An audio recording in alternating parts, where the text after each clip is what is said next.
Praise the Lord. கர்த்தருக்கு ஸ்தோத்திரம். I know that you are eagerly waiting to go home. எல்லாரும் மிக வீட்டுக்கு செல்வதற்கு மிக ஆவலோடு இருக்கிறீர்கள் என்று நான் நினைக்கிறேன். So I will not keep you waiting for long. இன்னும் நீண்ட நேரம் உங்களை நான் காத்திருக்க வைக்க மாட்டேன். So for the next 15 minutes let's go for the closing message. அடுத்த ஒரு 15 நிமிடத்திற்கு நாம் இந்த நிறைவு செய்தியை நோக்கி நாம் போகலாம். We said that you are the salt of the earth. நீங்கள் இந்த பூமிக்கு உப்பாக இருக்கிறீர்கள் என்று நாம் சொன்னோம். You are the light of the world. நீங்கள் உலகத்திற்கு வெளிச்சமாக இருக்கிறீர்கள் என்றோம். And God wants others to see your good works and praise God. உங்களுடைய நற்கிரியைகளை மனுஷர் கண்டு தேவனை துதிக்க வேண்டும் என்று பார்த்தோம். So first we discussed how important is faith and good works. ஆகவே முதலாவது நாம் பார்த்த விஷயம் விசுவாசமும் நற்கிரியையும் எவ்வளவு முக்கியம் என்று நாம் பார்த்தோம். Without good works, faith is dead faith. நற்கிரியைகள் இல்லாத பட்சத்தில் விசுவாசம் அது செத்த விசுவாசமாய் இருக்கிறது. If you don't have good works, you probably are not saved.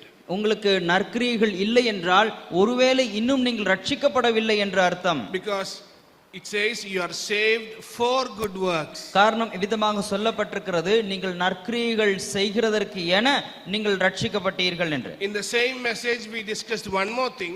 அதே செய்தியிலே இன்னொரு விஷயத்தை கூட நாம் பேசினோம். Just like mercy and truth is necessary for salvation, ரட்சிப்பிற்கு கிருபையும் சத்தியமும் ரெண்டும் அவசியமாய் இருக்கிறதை போல fear of God is necessary for good works. கர்த்தருக்கு பயப்படுகிற பயம் நற்கிரியைகள் செய்கிறதற்கு அவசியமாக இருக்கிறது. This is how we started the series. இப்படி தான் நாம் இந்த தொடர்ச்சியான இந்த செய்தியை நாம் துவங்கினோம். Then we discussed three main things in three messages. அதற்கு அப்புறமாக மூன்று செய்திகளிலே மூன்று முக்கிய விஷயங்களை பற்றி நாம் பேசினோம். First we discussed was முதலாவது நாம் பேசின காரியம் God wants others to see your character when you do good works. நீங்கள் நற்கிரியைகளை செய்யும்போது உங்களில் இருக்கக்கூடிய அந்த குணாதிசயங்களை மற்றவர்கள் காண வேண்டும் என்று தேவன் விரும்புகிறார். If you do only good actions without good character, then your actions are waste. உங்களுடைய அந்த நல்ல குணங்கள் இல்லாத நிலைமையில் நீங்கள் நற்கிரியைகள் செய்தாலும் கூட செய்யப்பட்ட அந்த கிரியைகள் அது பயனளிக்காது. The second message we discussed was நாம் பேசின அந்த இரண்டாவது செய்தியிலே விதம் சொன்னோம். You will always be tempted to show good works to other people. மற்ற ஜனங்களுக்கு முன்பாக உங்களுடைய நற்கிரியைகளை நீங்கள் காண்பிக்க வேண்டும் என்று நாம் எப்பொழுதும் நமக்கு அந்த சோதனை இருக்கும். You will be tempted to show good works to get attention and praise for you. உங்களுக்கு என புகழை நீங்கள் தேடிக்கொள்வதற்கு நீங்கள் நற்கிரியைகளை எப்படியாவது நான் காட்டிவிட வேண்டும் என்ற அந்த முயற்சியும் அந்த சோதனையும் நமக்கு நேரிடும். God will judge that good works as sin. தேவன் அப்படிப்பட்ட நற்கிரியைகளை பாவம் என்று நியாயம் தீர்ப்பார். The third thing we discussed was நாம் பேசின மூன்றாவது காரியம் what God is looking in your heart when you do good works is your faith. தேவன் நீங்கள் நற்கிரியைகளை செய்யும் போது உங்களுக்குள் எதை அவர் எதிர்பார்க்கிறார் என்றால் விசுவாசம் இருக்கிறதா என்று. Are you doing it by believing that this is the best for my life? என்னுடைய வாழ்க்கைக்கு இதுதான் சிறந்த காரியம் என்ற விசுவாசத்தோடு நீங்கள் செய்கிறீர்களா? This is what God likes, so this is best for me. இதுதான் தேவன் விரும்புகிறது, ஆகவே இதுதான் எனக்கு சிறந்தது என்று. So we discussed 4 messages concerning your good works. இவ்விதமாக இந்த நற்கிரியைகளை குறித்து நாம் பேசக்கூடிய 4 செய்திகளை கேட்டோம். And today now we are going to conclude the series. இன்றைக்கு இந்த தொடர்ச்சியான இந்த செய்திகளை நாம் நிறைவுக்கு கொண்டு வருகிறோம். And the main point we will talk from the book of Proverbs. இதனுடைய முக்கிய குறிப்பை நாம் நீதிமொழிகள் புத்தகத்திலிருந்து படிக்க போகிறோம். Let me summarize it before we go there. நாம் அங்கே செல்வதற்கு முன்பாக மீண்டும் நான் இதை சுருக்கமாக சொல்லுகிறேன். The book of Proverbs says, இந்த நீதிமொழிகள் புத்தகம் சொல்லுகிறது, if you do good works to a tree, நீங்கள் ஒரு மரத்திற்கு நற்கிரியை செய்தால் it will yield fruit. அது நல்ல கனிகளை அது கொடுக்கும். That means if you water a tree, அதனுடைய அர்த்தம் நீங்கள் ஒரு மரத்திற்கு தண்ணீர் பாய்ச்சினால், you cut its leaves or take care of a tree, ஒரு மரத்தை நீங்கள் பராமரித்து அதனுடைய இலைகளை வெட்டி நீங்கள் செய்து வந்தால் it will give you good fruits. அது நல்ல கனிகளை உங்களுக்கு கொடுக்கும். How much more profitable it is if you do good works to a human being. அதே அப்படி இருக்கும்போது ஒரு மனுஷர்களுக்கு நீங்கள் நற்கிரிகளை செய்தால் இன்னும் எவ்வளவு அது பலனை கொடுக்கக்கூடியதாக இருக்கும். And that chapter concludes by saying one more thing. இதே அதிகாரத்தில் இன்னொரு விஷயம் கூட இவ்விதமாக சொல்லப்பட்டிருக்கிறது. If you do good works to animals, நீங்கள் மிருகங்களுக்கு நற்கிரிகளை செய்தால் it is very beneficial. அது மிகவும் பயனளிக்கும். Proverbs says, நீதிமொழிகள் சொல்லுகிறது, if you take care of your sheep or goat, உங்களுடைய ஆடுகளையோ உங்களுடைய மாடுகளையோ நீங்கள் பராமரித்துக் கொண்டால், then when famine comes you can sell goat's milk or you can sell the wool and you will be safe during famine. பஞ்ச காலம் வரும்போது நீங்கள் அந்த ஆடினிடத்திலிருந்து கிடைக்கக்கூடிய பாலையோ அல்லது அதனுடைய அந்த ரோமங்களையோ விற்று உங்களுக்கு நீங்கள் லாபத்தை தேடிக்கொள்ளலாம். So if you take care of animals, it will give you a lot of rewards. நீங்கள் அவ்விதமாக மிருக ஜீவன்களை நீங்கள் பராமரிக்கும் போது ஏராளமான பலன்கள் உங்களுக்கு கிடைக்கும். How much more rewarding it will be if you do good works to a human being. அப்படி இருக்கும்போது மனுஷர்களுக்கு நீங்கள் நற்கிரிகளை செய்தால் அது இன்னும் எவ்வளவு அதிக பலனை கொடுக்கக்கூடிய விஷயமாக இருக்கும். So we are going to read a portion of a chapter from the book of Proverbs. நாம் இந்த நீதிமொழிகள் புத்தகத்திலிருந்து ஒரு அதிகாரத்தின் ஒரு பகுதியை வாசிக்க போகிறோம். And the desire is that you will be encouraged to do good works. இதனுடைய அந்த நோக்கம் எல்லாம் நீங்கள் இன்னும் நற்கிரிகளை செய்கிறதற்கு இன்னும் அதிகமாக உற்சாகப்படுத்தப்பட வேண்டும் என்பதுதான். Turn with me to Proverbs chapter 27. என்னோடு கூட நீதிமொழிகள் 27வது அதிகாரத்திற்கு திருப்பிக் கொள்ளுங்கள். We will look from verses 17 to 27. 17வது வசனம் முதல் 27வது வசனம் வரைக்கும் நாம் பார்க்க போகிறோம். 17 verse 17 to 27. 27வது அதிகாரம் 17வது வசனம் முதற்கொண்டு. Okay. Now verse 17 tells the main point. இந்த மைய கருத்தை நாம் 17வது வசனத்தில் பார்க்கிறோம். It says human beings when they work together it is very beneficial. மனுஷர்கள் ஒருவரோடு ஒருவர் இணைந்து பணிபுரியும் போது அது மிகுந்த பலனை கொடுக்கும் என்ற விஷயத்தை அங்கே பார்க்கிறோம். Verse 18 talks about how beneficial it is. 18வது வசனத்திலே அது எவ்வளவு பலன் அளிக்கக்கூடிய விஷயமாக இருக்கும் என்று பார்க்கிறோம். From 23 onwards till 27, 23லிருந்து 27 வரை it again tells how beneficial it is if you take care of animals. இந்த மிருகங்களை விலங்குகளை நீங்கள் பராமரிக்கும் போது எவ்வளவு பலனை கொடுக்கிறது என்ற விஷயத்தை பார்க்கிறோம். So on top it says it is very beneficial if you do good works. ஆகவே முதலில் மேலே பார்க்கும்போது நீங்கள் நற்கிரிகளை செய்வது எவ்வளவு பலனளிக்கும் என்ற விஷயத்தை கண்டு, And at the bottom it says if you do good works it's beneficial. கடைசியிலேயும் நாம் கீழே பார்க்கும்போது நீங்கள் நற்கிரிகளை செய்வது பலனளிக்கும் என்ற விஷயத்தை பார்க்கிறோம். In between அதற்கு ரெண்டுக்கும் இடையில் 19, 20, 21, 22 இந்த 19, 20, 21, 22 ஆகிய வசனங்களில் it talks about heart. அது இருதயத்தை பற்றி பேசுகிறது. The point is, என்னுடைய சொல்ல வருகிற குறிப்பு என்னவென்றால், unless and until you take care of your heart you cannot do good works properly. உங்களுடைய இருதயத்தை மிக கவனமாக நீங்கள் பார்த்து கொள்ளவில்லை என்றால் உங்களால் நற்கிரியைகளை சரியாக செய்ய முடியாது. So let us look at the top part and the bottom part. ஆகவே முதலில் அந்த மேல் பகுதியையும் கீழே உள்ள பகுதியையும் நாம் பார்க்கலாம்.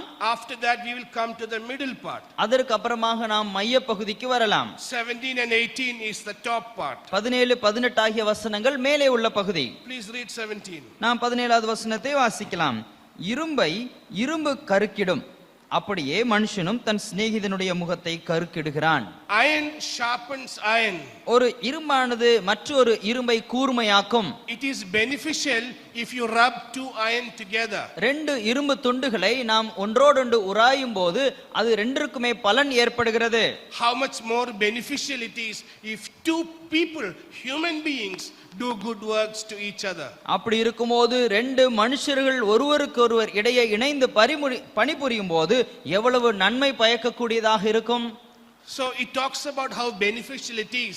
அது எவ்வளவு நன்மை தரக்கூடிய விஷயம் என்று இங்கே பேசுகிறது. Verse 18. 18வது வசனம், If you take care of a fig tree, you will eat its fruit.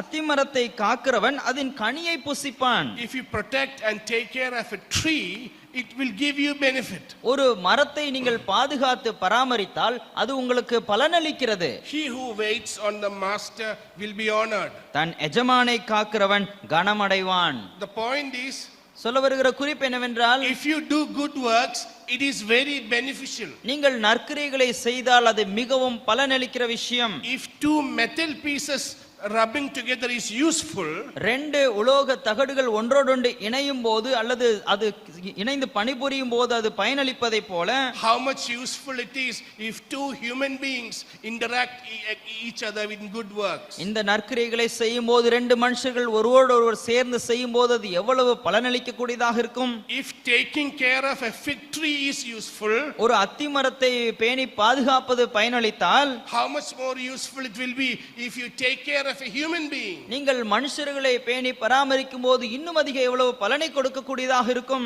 This is the first part. இதுதான் முதல் பகுதி. Let us look at the last part. இப்பொழுது நாம் கடைசி பகுதியை பார்க்கலாம். From 23 to 27. 23 முதல் 27 வரை It says, விதமாக வாசிக்கிறோம். உன் ஆடுகளின் நிலைமையை நன்றாய் அறிந்து கொள், உன் மந்தைகளின் மேல் கவனமாயிரு. செல்வம் என்றைக்கும் நிலையாது, கிரீடம் தலைமுறை தலைமுறை தோறும் நிலை நிற்குமோ? புல் முளைக்கும், பச்சிலைகள் தோன்றும், மலைப்பூண்டுகள் சேர்க்கப்படும். ஆட்டுக்குட்டிகள் உனக்கு வஸ்திரத்தையும் கடாக்கள் வயல் வாங்கத்தக்க கிரயத்தையும் கொடுக்கும். வெள்ளாட்டு பால் உன் ஆகாரத்துக்கும் உன் வீட்டாரின் ஆகாரத்துக்கும் உன் வேலைக்காரிகளின் பிழைப்புக்கும் போதுமானபடி இருக்கும். so the last part says, கடைசி பகுதி சொல்லுகிறது, you take care of your animals. உங்களுடைய ஆடு மாடுகளை நீங்கள் கவனித்துக் கொண்டால் Money will not stay forever. இங்கே பணம் ஒரு என்னென்றைக்கும் நிலைத்திருக்காது. Power will not stay forever. உங்களுக்கு அதிகாரமும் என்றைக்கும் நிலைத்திருக்காது. A day will come when you need these. ஒரு நாள் வரும், அப்பொழுது இவைகள் தான் உங்களுக்கு அவசியமாக And these இருக்கும். animals will be very useful to you. இந்த கால்நடைகள் உங்களுக்கு மிகவும் பயனுள்ளதாக இருக்கும். The point is, if animals are very useful if you take care, இப்படிப்பட்ட இந்த கால்நடை மிருக ஜீவன்கள் நீங்கள் பராமரிக்கும் போது பயனளித்தால், how much more useful it is if you take care of a human being. நீங்கள் மனுஷர்களை பராமரிக்கும் போது அவர்கள் எவ்வளவு பயனுள்ளவர்களாக மாறுவார்கள். So the first part and the last part talks about how useful human good works could be.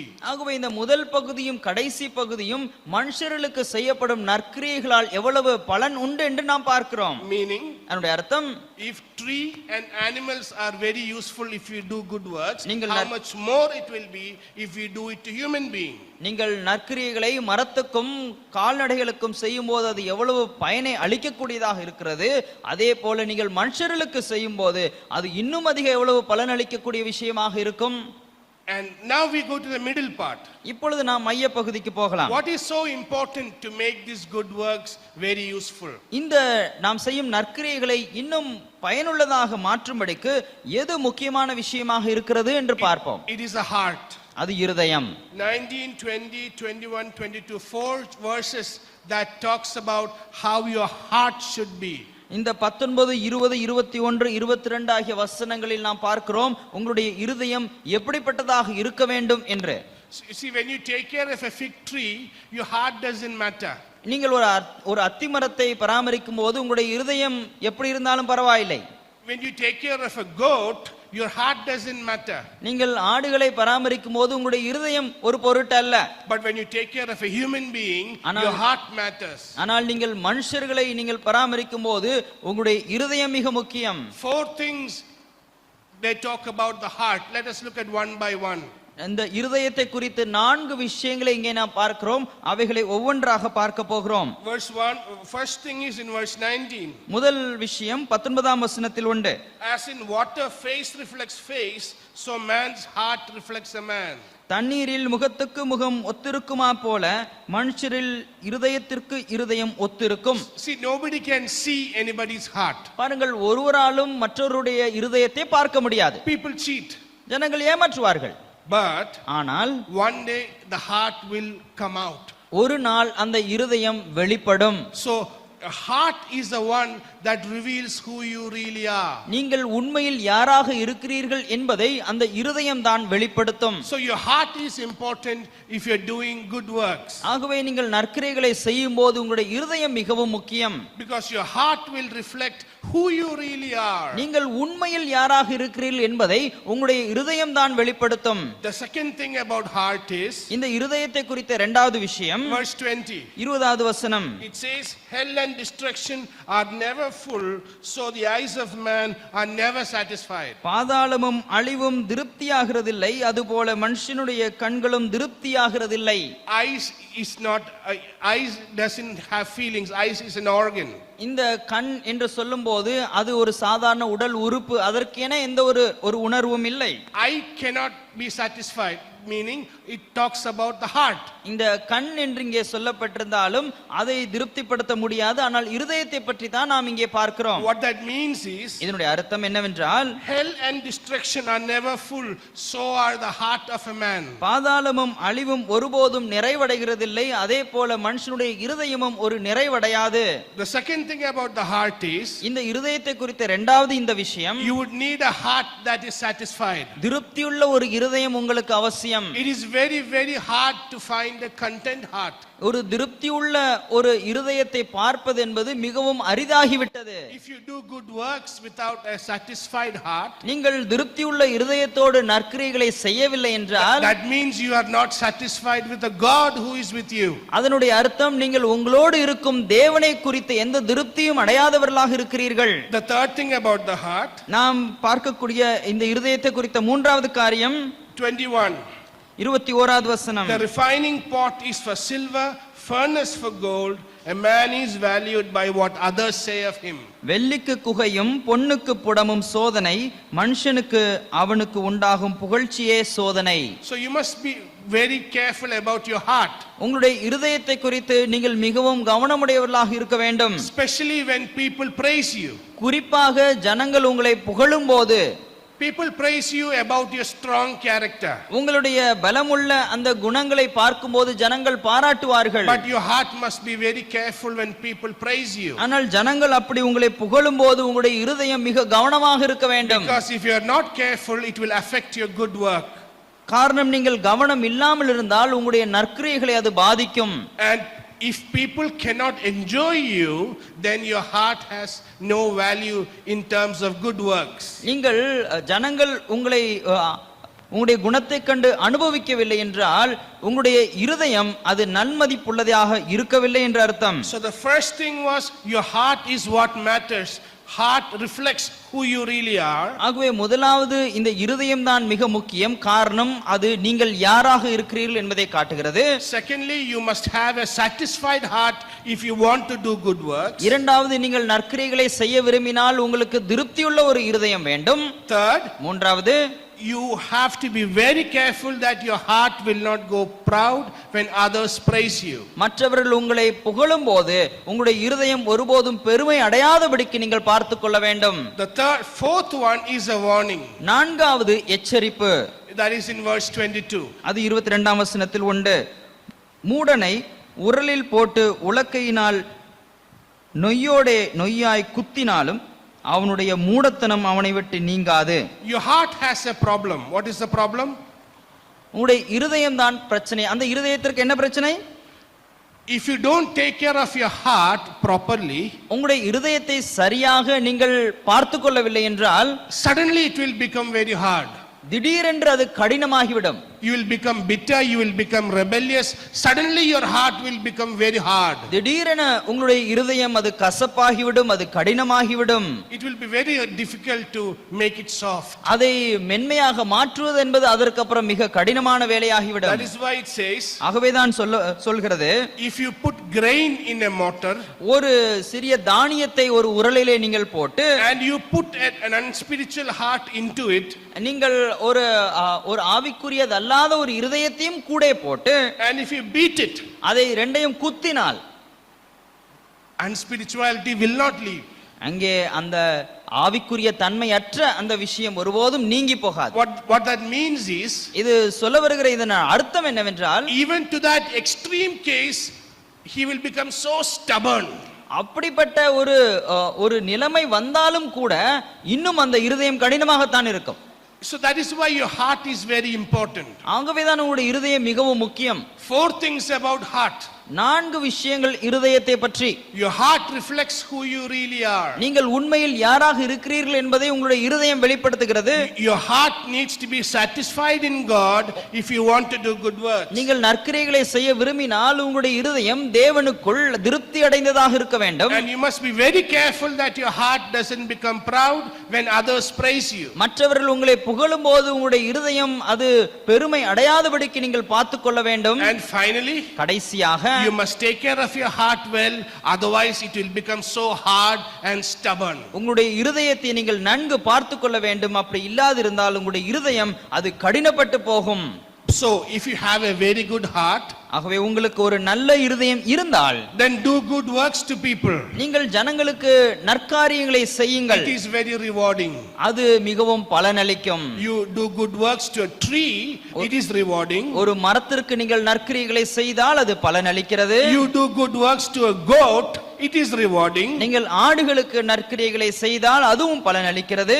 But if you do good works to a human being, how it's very rewarding. ஆனால் நீங்கள் மனுஷர்களுக்கு நற்கிரியைகளை செய்யும்போது அது இன்னும் எவ்வளவு அதிக பலனளிக்க கூடியதாக இருக்கும். But what matters is your heart. ஆனால் எது மிக முக்கியமான விஷயம் என்றால் இருதயம். It needs to be satisfied in God. அது தேவனுக்குள் திருப்தி அடைந்ததாக இருக்க வேண்டும். It should be humble. அது தாழ்மையாக இருக்க வேண்டும். And it should not be stubborn. அது ஒருபோதும் கடினமாக இருக்க கூடாது.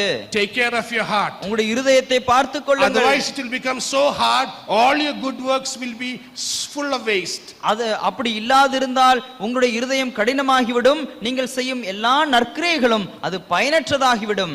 May God help us to do good works with a proper heart. சரியான இருதயத்தோடு கூட நாம் நற்கிரியைகளை செய்வதற்கு தேவன் உதவி செய்வாராக. Let's look to the Lord in prayer. நாம் ஆண்டவரை நோக்கி நாம் ஜெபிக்கலாம்.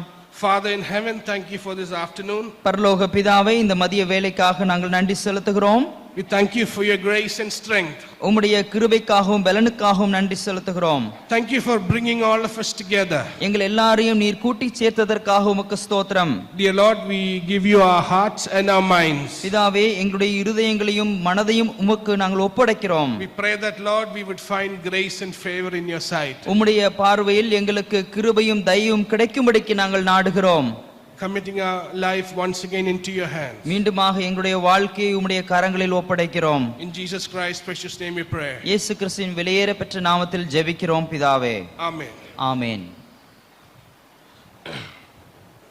So we have 2 questions. I would just finish it off in 2 minutes, and then one was 3 questions eventually. One was concerning LGBTQ.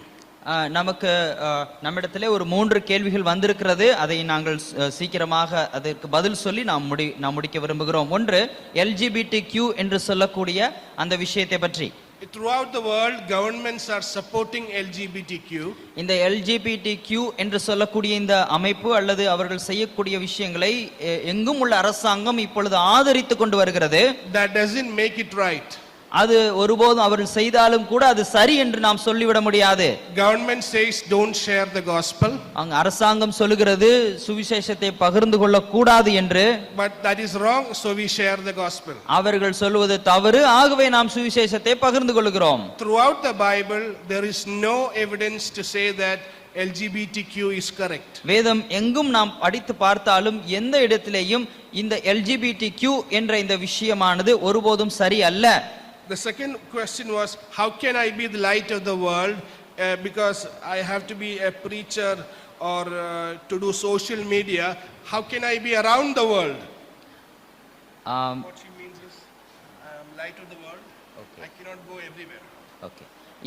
இந்த வசனத்தில் நீங்கள் உலகத்திற்கு வெளிச்சமாக இருக்கிறீர்கள் என்று வருகிறது அல்லவா, நான் உலகம் எங்கும் போய் வெளிச்சத்தை நான் காட்ட முடியும் என்று அவர் கேட்டிருக்கிறார். Jesus said, you go into the whole world and share the gospel. இயேசு கிறிஸ்து சொன்னார், நீங்கள் உலகெங்கும் போய் சுவிசேஷத்தை பிரசங்கியுங்கள் என்று. But they couldn't go everywhere. ஆனால் எல்லாராலும் எல்லா இடங்களுக்கும் செல்ல முடியாது. Therefore what that means is, அதனுடைய அர்த்தம் என்னவென்றால், wherever God guides you and put you, you be a witness to God. எங்கே தேவன் உங்களை வழிநடத்துகிறாரோ அல்லது வைத்திருக்கிறாரோ அந்த இடத்திலே நீங்கள் கர்த்தருக்கு சாட்சிகளாக இருக்க வேண்டும்.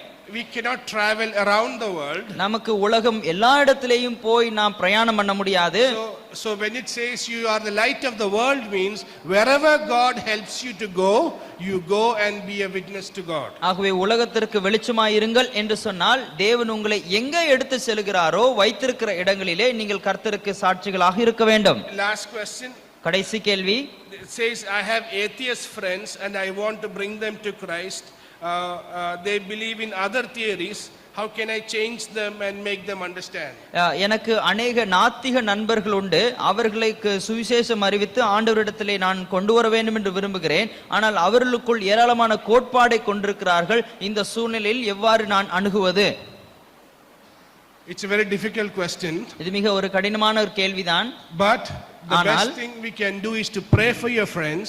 நாம் செய்ய சிறந்த விஷயங்கள் என்னவென்றால் முதலாவது உங்களுடைய நண்பர்களுக்காக நீங்கள் ஜெபியுங்கள். Because they believe in lot of scientific theories. காரணம் அவர்கள் ஏராளமான அறிவியல் கோட்பாடுகளின் மேல் நம்பிக்கை வைத்திருக்கிறார்கள். We can pray for them. அவர்களுக்காக முதலாவது ஜெபிக்கலாம். And we can share from the word Bible what Bible talks about origin of the earth and things like that, but it is very difficult for them to believe. இங்கே வேதத்திலேயும் கூட எவ்விதமாக உலகம் உண்டாக்கப்பட்டது என்ற விஷயங்கள் இருக்கிறது. அதை வைத்து அவர்களோடு பேசலாம். ஆனாலும் அவர்களை நம்ப வைப்பது என்பது சற்று கடினமான விஷயம்தான். Only God can attract them to Jesus Christ. தேவனால் மட்டுமே இயேசு கிறிஸ்துவின் மேல் அவர்களை இயேசு கிறிஸ்துவின் இடத்திலே அவர்களை கொண்டு வர முடியும். I know that these answers are very short. இந்த பதில்கள் எல்லாம் சுருக்கமான பதில்கள் என்றும் எனக்கு தெரியும். We don't have time. நமக்கு அதை விளக்குவதற்கு நேரமில்லை. But we have a team ready here. We can discuss all your questions if you would like to discuss. ஆனால் மேலும் நீங்கள் இதை குறித்து பேச விரும்பினால் நமக்கு இங்கே அதற்கென பேசுவதற்கு ஏராளமான பேர் உண்டு. நிச்சயமாக அந்த விஷயங்களை நாம் வைத்து நாம் பேசலாம். God help us. தேவன் நமக்கு உதவி செய்யட்டும்.